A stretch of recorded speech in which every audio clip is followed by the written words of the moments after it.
Otipkavanje signala.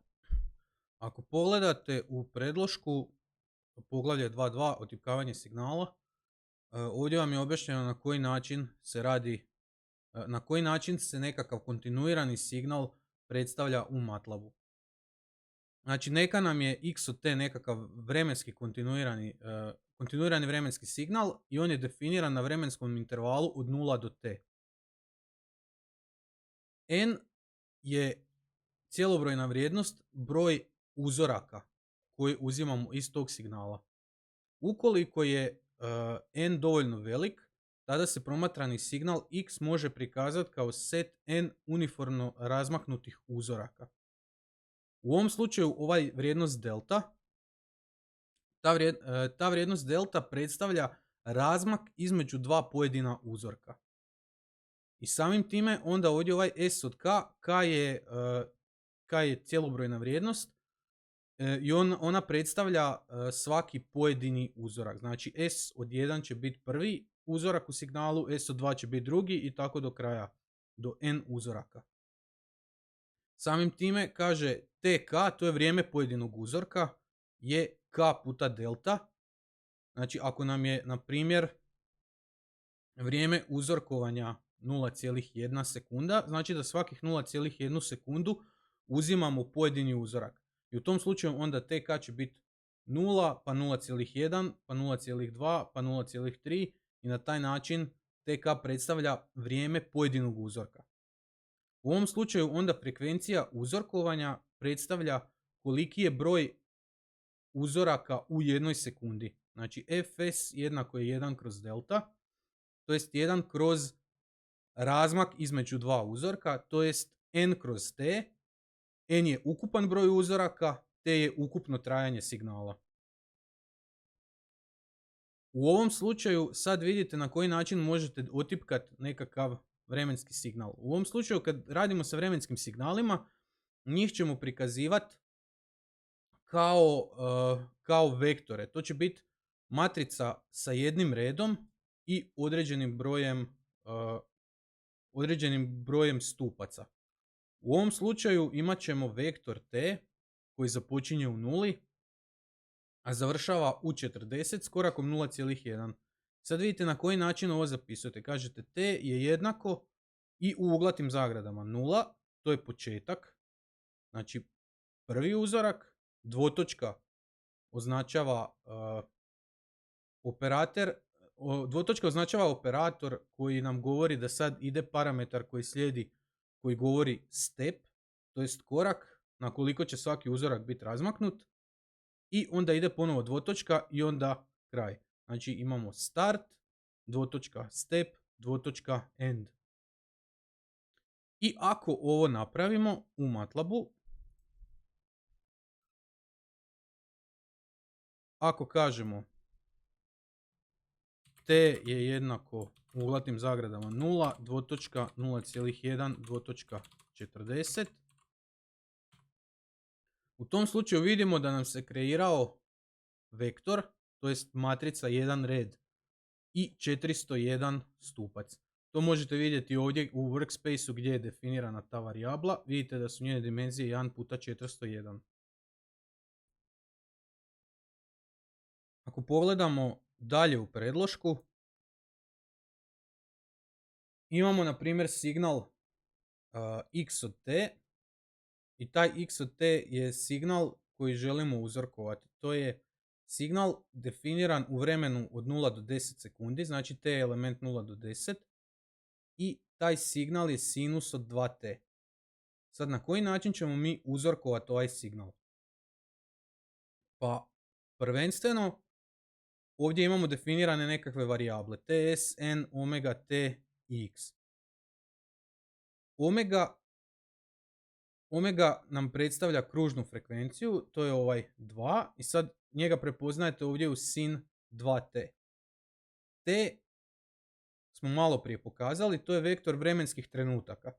Znači to je vektor koji sadrži vremenski trenutak za svaki pojedini sample, za svaki pojedini uzorak u kojem se on trenutku pojavljuje. X će onda biti vrijednosti u tim vremenskim trenucima.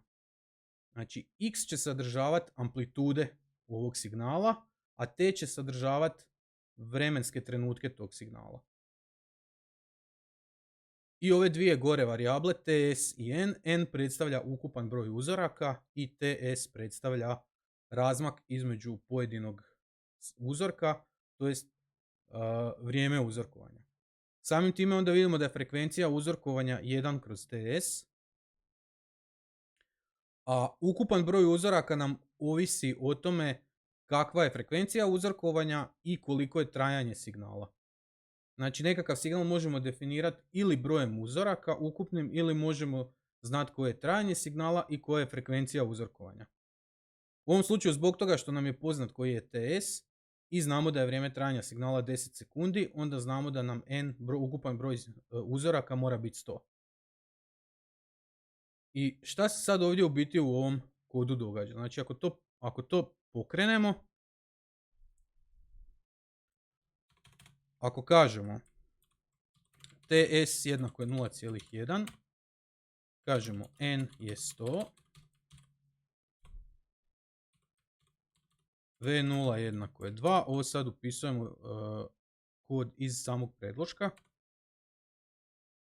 Kažemo t je jednako u uglatnim zagradama vektor koji ide od 0 sa stepom 1 do n-1 puta ts. Znači, što s ovim dobivamo? Kažemo ovako, napravit ćemo vektor od 0, u ovom slučaju od 0 do 99, to će znači biti vektor 0, 1, 2, pa tako do 99, i onda cijeli taj vektor množimo sa 0,1. Dobijete vektor t, ako ga dvostruki klik na njega možete vidjeti u variable editoru koje su to vrijednosti. Vidite da je to 0, 0, 1, 0, 2 i tako do 9,9. Isto to bi mogli dobiti i da smo rekli t je 0, 0,1, 9,9. Znači, dobijemo istu stvar ako ćemo zapisati na ovaj način ili ako ćemo direktno upisati brojeve. Na ovaj način dobivamo vektor t koji je definiran sa brojem uzoraka. Probajte za vježbu napraviti kako bi mogli dobiti kako bi morali definirati ovaj vektor da dobijete vektor vremenskih trenutaka korištenjem frekvencije uzorkovanja i trajanja signala. Sad kad imate ovaj t, kako radimo otipkavanje signala? Signal će biti spremljen u varijabli x, kažemo x je sinus od t puta omega 0. Omega 0 smo definirali da je 2. Rekli smo da svaki put kad nekakvu matricu množimo sa skalarom, onda on množi svaki element te matrice. Tako ako kažemo omega 0 puta t, onda će on svaki element t-a množiti sa omega 0. I sad ćemo dobiti vektor isto od 100 elemenata, gdje je svaki element pomnožen sa ovom vrijednosti omega.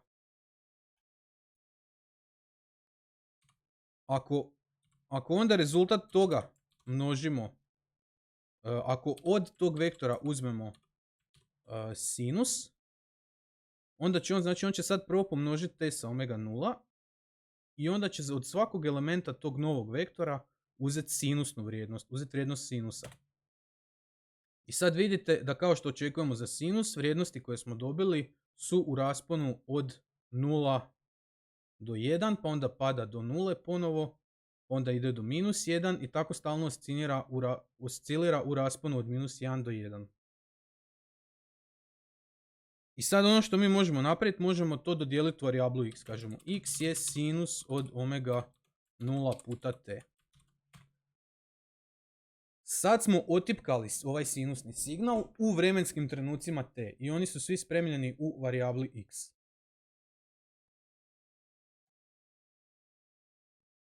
Dalje što možemo napraviti? Možemo iscrtati ove signale.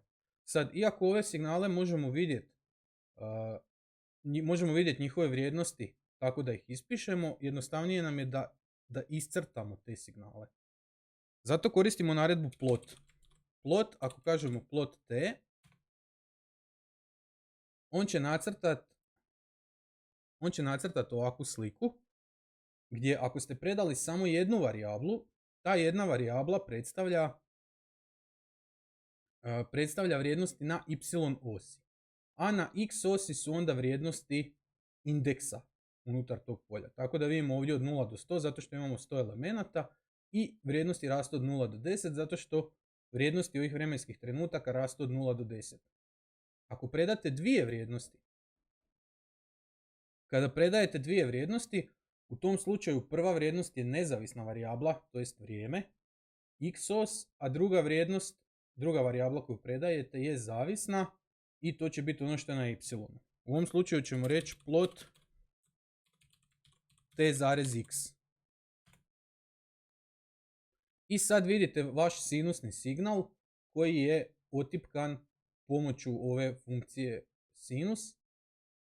I vidite da on ide u vremenu od 0 do 10 i ovo što se sad u biti ovdje iscrtava je iz vektora t i vektora x se uzima na određenim indeksima vrijednost koja je i stavlja na ove osi.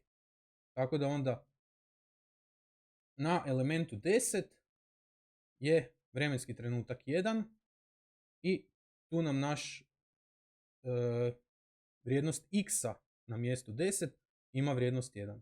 To možemo provjeriti tako da kažemo na primjer t na mjestu 10 t na mjestu 10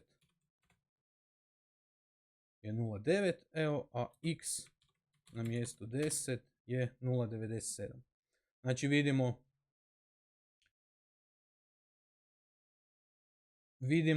da su ovo vrijednosti koje smo očekivali u plotu.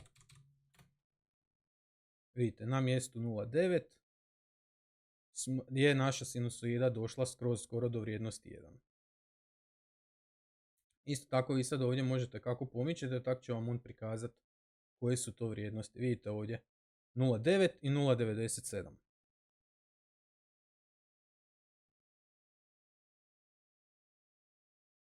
Kad pokrenete nekakav plot, kao što je pokazano u pripremi imamo ovako plot te i sad sve naredbe koje vrtite, ako ne zatvorite ovaj plot koji ste otvorili, ovu sliku, onda sve naredbe koje radite će ići u tu sliku.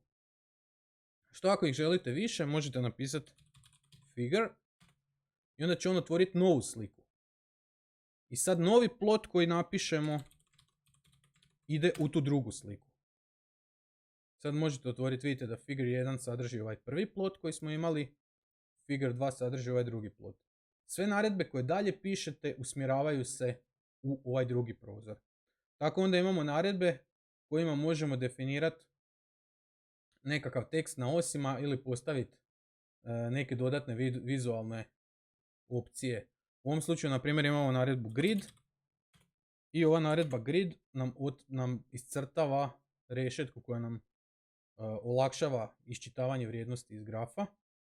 Imamo naredbe xLabel i u jednostrukim navodnicima napišemo tekst. U ovom slučaju to je vrijeme t. I ovo će sad dodati tekst na os x. Pogledajte sad da ovdje sad ima vrijeme t. Dodan je tekst na os x. Isto tako možete reći y-label. Nazvat ćemo signal x. I imamo naredbu title koja daje naslov grafa. I ovo ćemo nazvati plot signala x u vremenu t. Ako sad pogledate vaš figure, vidite da je sad dodan title, xLabel i y-label.